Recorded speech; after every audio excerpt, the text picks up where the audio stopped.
और वह बोल के मोदी जी सत्ता में और सत्ता में आवे के बाद खास करके जो देश के सबसे बड़ा मुद्दा चले बेरोजगारी, 1% भी काम नहीं करते।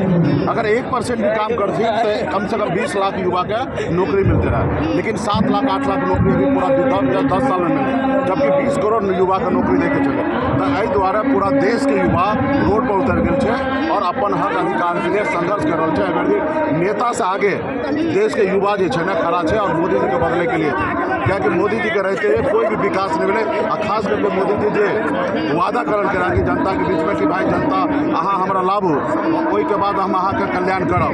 जना किसान के आय के दुगुना करे के बात चले, किसान के जो आत्महत्या चले ओहि के परेशान करा के ओकरा आमदनी बढ़बे के चले, या विदेश में काला धन चले हिंदुस्तान में ला के आ लोगों के बीच में बांटे के रहे।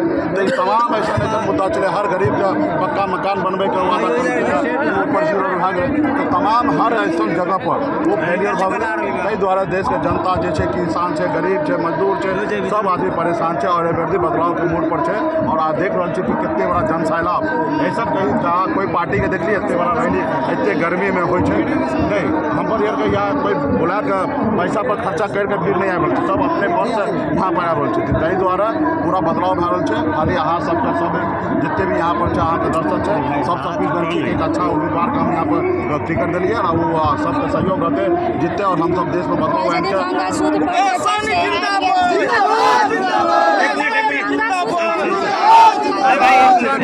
2014 में 27,000 रुपया पर 10 ग्राम सोना का रेट चले, आज 75,000 भए गेलै। तो ये तो मोदी जी के ही रिसेंट काल में इतने महंगा दे रहल छै जे गरीब आदमी का 1 तोला मंगलसूत्र खरीदे के लिए ओकरा पास पैसा नहीं है। तो तमाम ऐसा मुद्दा पर खास करके एनडीए सरकार विपक्ष फेलियर है, के लिए हम सब संघर्ष करके सरकार बनेबे और हर मोर्चा पर जो मोदी जी वादा करके वो सब हम सब पूरा करेंगे।